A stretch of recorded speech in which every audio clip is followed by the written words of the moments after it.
story. Good girl. Come on, girl. Come on, lady. Oh, big stretch, right? Oh, my goodness. Oh, well. I gotta start telling my story, Miss Bella. I gotta start telling my story. See. Let's see. Yeah, so,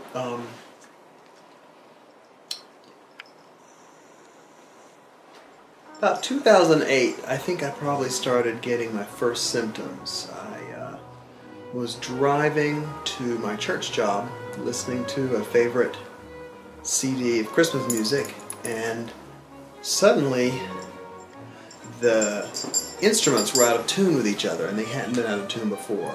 That was the only kind of weirdness that I had at that time with my hearing. I first started noticing symptoms around December 2010. That's the best time I can date it, really. And at that time, I started hearing my voice really loudly in my head, and really odd, very odd.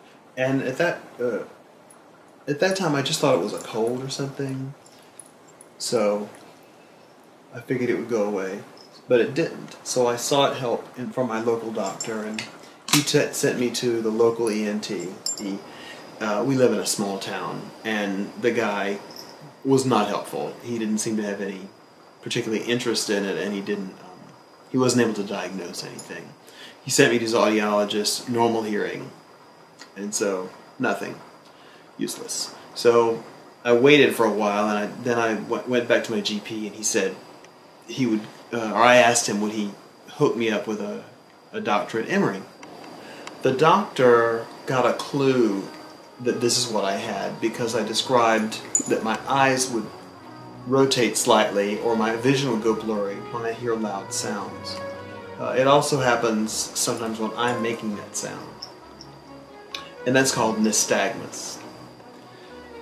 That seemed to be the clue for him, and he ordered a CAT scan and then referred me to his colleague who was the specialist in this area.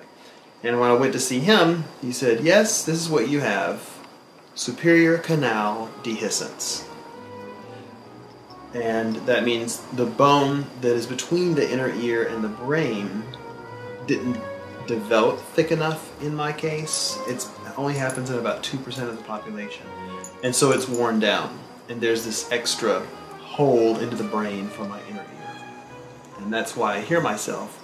And that's why I have a little bit of a balance problem sometimes now.